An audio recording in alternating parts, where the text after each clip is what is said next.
Welcome. Thank you. So I have a doubt question and a clarifying question. So this persistent doubt I have is that you and Adyashanti and Eckhart Tolle are making all this up. I don't actually believe that, but Yeah. I don't know. So, when I'm sitting there, it's like, well, maybe, like, I get that meditation makes me more patient and it feels good, but This is the best one I've ever had. At least that I remember.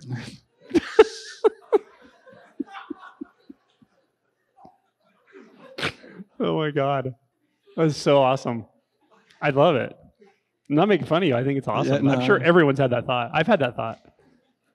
I remember years and years ago, I would try to look up gurus, and I didn't quite realize I was doing it, but I was looking them up in a way that I was trying to make sure that they weren't real, that I could doubt them somehow. I was trying to make the world fit with my doubt model. The doubting mind just turns everything into doubt. It's like the Midas touch, except for with doubt. I'm not laughing at you, really. No, I'm laughing at the the absurdity of the way our minds work. But it also makes total sense. And here's the great news about this is I don't have, nothing in me wants to convince you of it at all. I don't care to do that at all. Do you know why that is? Because you have to discover it for yourself? Because I know you will discover it for yourself. How do you know that? I just know it. How? I just know it. How? I know it. There's no how to this kind of knowing. There's no how to this kind of knowing. This is self-validating knowledge. It's the only thing that's self-validating. Everything else is doubtable. Everything else is doubtable. The last person who was up here, he just discovered it. He could tell you the same thing. It's just not the kind of thing that's doubtable. Trying to stick doubt onto this is like hanging a sticky note onto the wind or something. It's just that obvious.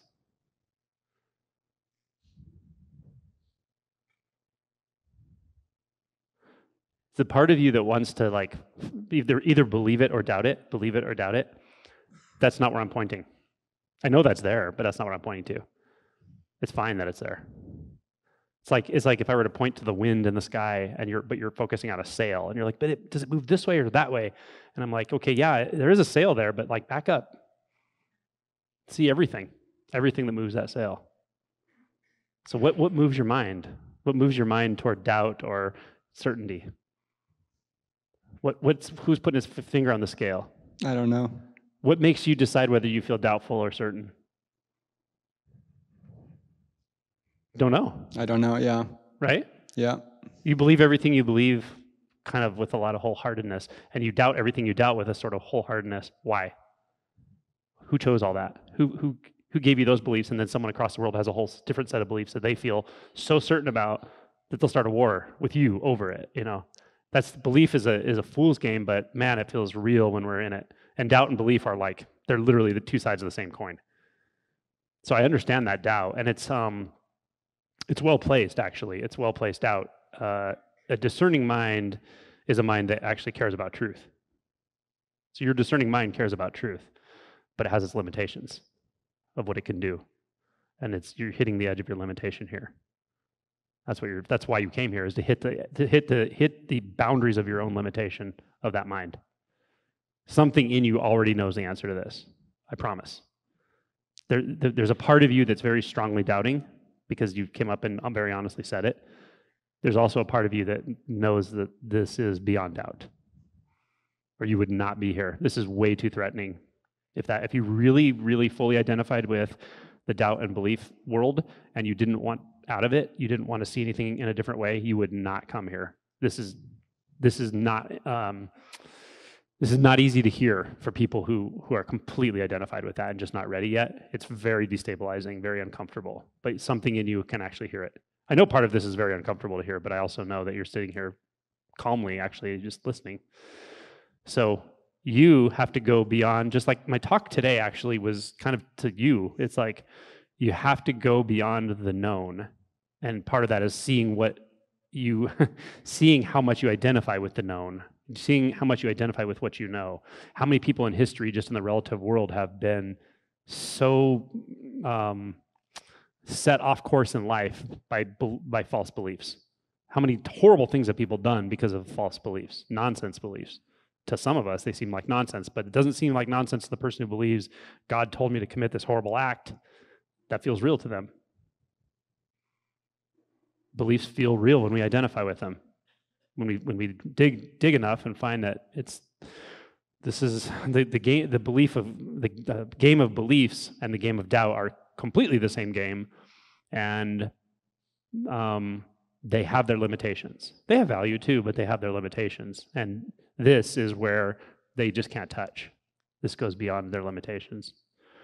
So the last thing I can tell you is you have to give up the idea that you can be convinced of what this is or that this is before you really let go. That won't happen.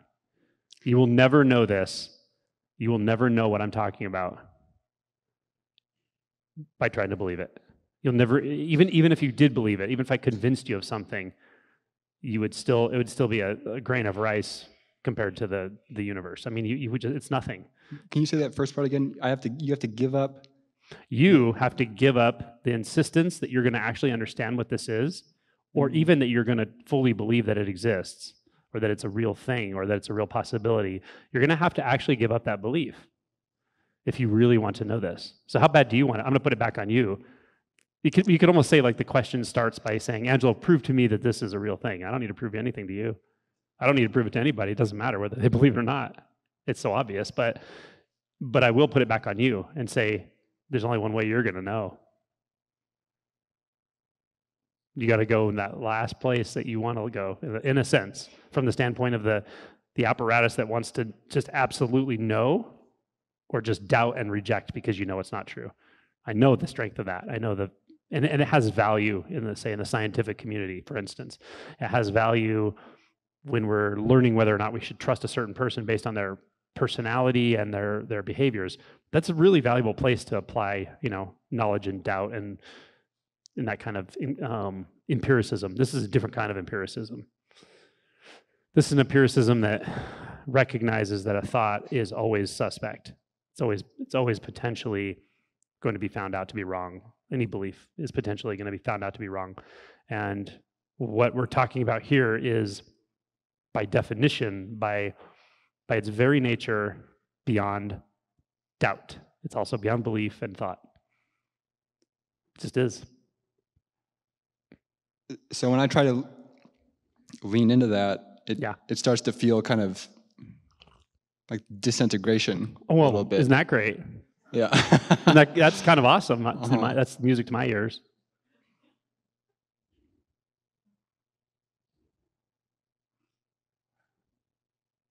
Can I ask my clarifying question? Sure. I was really touched by that poem about the difference between curiosity and seeking, because I was kind of worried I couldn't get over seeking, but I think I'm actually more curious. And so when I sit there and meditate and I ask, who or what am I, there's this, it just feels like there's this kind of ocean, and if I drop the curiosity, then I've been thinking about breakfast for 10 minutes, or like the thoughts just come back in. So the curiosity is not, that's okay. That's not okay. Yep. You're good. That sounds right on the money. Okay. Nothing's going to be continuous. You're not a machine. You won't be able to do anything continuously. Even in a one-pointed approach, it does sort of become continuous over time, but it doesn't feel like that at first. You're good. And I think that's a really important insight for you, that poem. It was a beautiful, very well-stated poem. Yeah, that was not obvious to me. Statement. That was very good and very clear, and it's right on the money. That's exactly it. You can see it. You can see the way the mind functions. Seeking is always going to put something in the future and try to chase it. But that's not curiosity. Is like, okay, well, it's actually right here. So when we say that, when we stop the mind like that, and all of a sudden things start to feel like disintegrative, that's great. That's where curiosity points. It points right into the disintegration. without any thoughts, because you already know, you've already hopefully digested that thoughts aren't going to get you there. So what is beyond thoughts? Well, you start to feel something disintegrating. Keep touching into that, or just touch it with curiosity. Lean into it with curiosity, or lean back and let it take you over with curiosity. But the curiosity is the key. Okay. Cool? Great. Thank you. You're welcome. And Eckhart Tolle is faking it, but Adyashanti and me aren't. That's a joke. Just a joke. Eckhart can take it, trust me.